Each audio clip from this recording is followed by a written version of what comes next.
have Tucker. He is my warrior.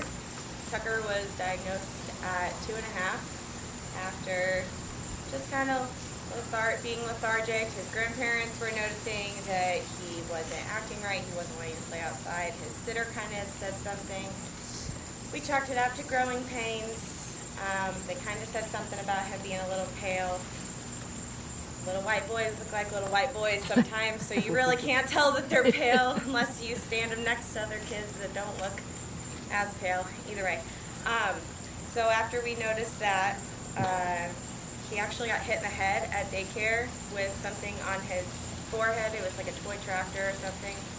And it took like 4.5 weeks for this little thing to heal. And he didn't need stitches or anything, but it took forever.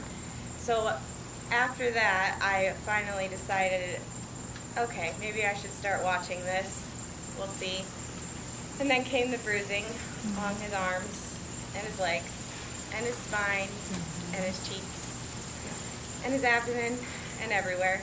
My 2.5-year-old boy looked like I had thrown him up against a brick wall 70 million times, and I did not. So I decided to call the pediatrician after taking pictures for a couple weeks of his progression and how they were not going away. And if you type in toddler bruising on Google, leukemia is the first thing that pops up. There's no other like, oh, they have anemia or something like that. It's leukemia first and foremost. So I tried not to set on that too much because my mind usually jumps to the worst possible thing. But I called, and I remember the nurse on the phone saying to me after I explained all of this and him not wanting to go outside and being bruised and everything, she was like, thanks for making the report. We'll get this to your pediatrician. Like, insinuating that I was like making the report for my son that somebody had harmed him. That was not the case. He needs a blood test, like right now. He's never been in the hospital. He's never had anything wrong with him. Something's wrong. He needs a blood test. So after I fought with that nurse on the phone for 25 minutes, I finally got on the phone with my actual pediatrician, and she said, no, you're going to bring him in right now, and we're going to get him tested.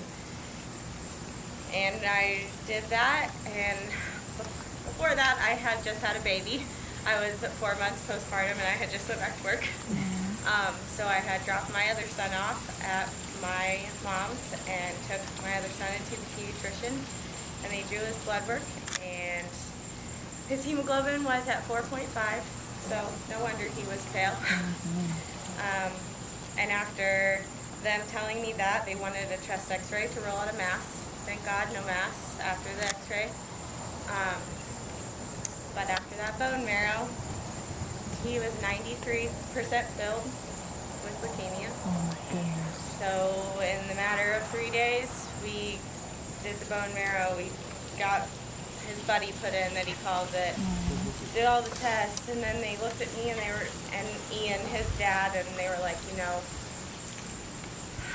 we can do it here in Peoria, but we really want to send you to Memphis. We really need you to go down there. Leaving my 5-month-old baby, and everything was not what I had planned. But I knew at the time that he needed the best possible treatment, and going to Memphis was. So I went to Memphis with Tucker by ambulance, and his dad followed behind us. And we got started right then and there, and we were down there for 9 weeks. His dad and Everett would come. Everett is his younger brother. He would come every other weekend usually, so we could see each other. It was very hard. We're about 7.5 hours away, so it was a difficult transition. And pretty much at the end of our 9 weeks there was when I finally got acclimated to everything, and I was okay with being in Memphis, and here we go. Okay, here's our plan. Now, never mind, you're going to go to a different hospital which doesn't do anything the same way, and they're just going to, have you do all this with no talk about anything else. But anyways, before we left Memphis, Tucker was in remission in August, so he gets diagnosed in June, hit remission in August, and we have thankfully been in remission ever since then. and we've had a lot of rough patches, a lot of hospitalizations, anaphylactic shock, all the things. We just got out of our most recent hospitalization for CMV, and that took forever to diagnose also. If you've ever had that, it never goes away.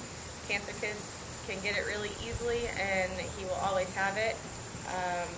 We are basically just watching it every week now. We did a really long chemo hold, not really long, but it was really long for us. It was our longest one of 7 weeks, and that's a really long time to be off of the medicine that they are on, especially since he got randomized to stop steroids and vincristine at week 55. So we were off for a while, and now he's on total 17. So they just announced that they have to restart some of the spinals and some of the spinal chemo for these kids because 5 out of the 382 relapse, which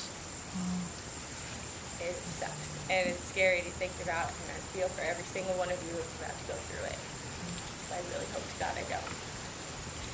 But we're waiting on both of his oncology teams to figure out what his plan is. He probably will need another bone marrow before the end of treatment. Probably will need more spinals before the end of treatment. We're hoping he won't need any more other chemo other than what he has planned. But we are set to ring that bell in December 24th. He's been going to preschool since August. He has more good days than bad. He's freaking wild. And I'm so happy to be here with all of you right now.